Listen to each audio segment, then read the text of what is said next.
जय माता जी। दोस्तों, आप देख रहे हैं धर्म स्वास्थ्य। दोस्तों, आज 11 जुलाई गुप्त नवरात्रि आरंभ हो रही है।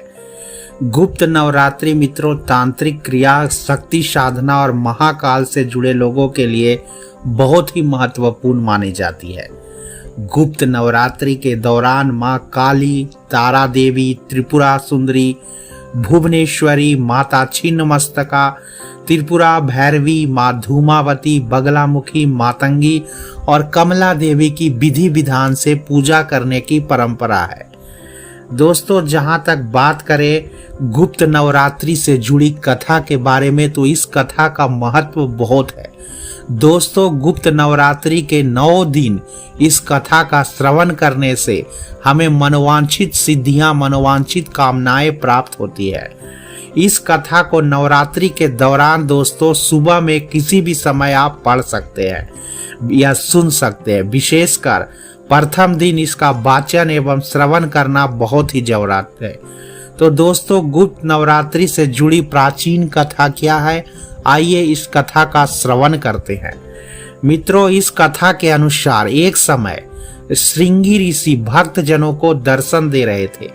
अचानक भीड़ से एक स्त्री आई और करबद्ध होकर श्रृंगी ऋषि से की बोली, मेरे पति दुर्व्यसनों से सदा घिरे रहते हैं, जिस कारण मैं कोई पूजा पाठ नहीं कर पाती, धर्म और भक्ति से जुड़े पवित्र कार्यों का संपादन भी नहीं कर पाती, यहाँ तक कि ऋषियों को उनके हिस्से का अन्न भी समर्पित नहीं कर पाती।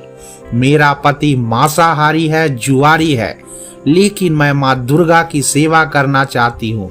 उनकी भक्ति साधना से अपने और परिवार के जीवन को सफल बनाना चाहती हूँ। श्रृंगी ऋषि ने भक्ति भाव से बहुत ही प्रभावित हुए उस महिला की बातों को सुना और ऋषि ने उस स्त्री को आदर पूर्वक उपाय बताते हुए कहा, वासंतिक और शारदीय नवरात्रों से तो आम जनमानस परिचित है, लेकिन इसके अतिरिक्त 2 नवरात्रि और भी होते हैं, जिसे गुप्त नवरात्रि कहा जाता है। उन्होंने कहा कि प्रकट नवरात्रों में 9 देवियों की उपासना होती है और गुप्त नवरात्रि में 10 महाविद्याओं की साधना की जाती है। इन नवरात्रों की प्रमुख देवी स्वरूप का नाम सर्वेश्वरकारिणी देवी है। यदि इस गुप्त नवरात्रि में कोई भी भक्त माता दुर्गा की पूजा साधना सच्चे मन से करता है, तो माँ उसके जीवन को सफल कर देती है। श्रृंगी ऋषि ने आगे कहा कि लोभी, कामी, व्यसनी, मांसाहारी अथवा पूजा पाठ न कर सकने वाला भी यदि गुप्त नवरात्रि में माता की पूजा करता है, तो उसे जीवन में कुछ और करने की आवश्यकता नहीं रहती। उस स्त्री ने श्रृंगी ऋषि के वचनों पर पूर्ण श्रद्धा करते हुए गुप्त नवरात्रि की पूजा की। माँ उस पर प्रसन्न हुई और स्त्री को जीवन में परिवर्तन आने लगा। उसके घर में सुख शांति आ गई। पति जो गलत रास्ते पर था, सही मार्ग पर आ गया। गुप्त नवरात्रि की माता की आराधना करने से उसका जीवन खिल उठा। तो दोस्तों, आपने सुना गुप्त नवरात्रि की पौराणिक कथा।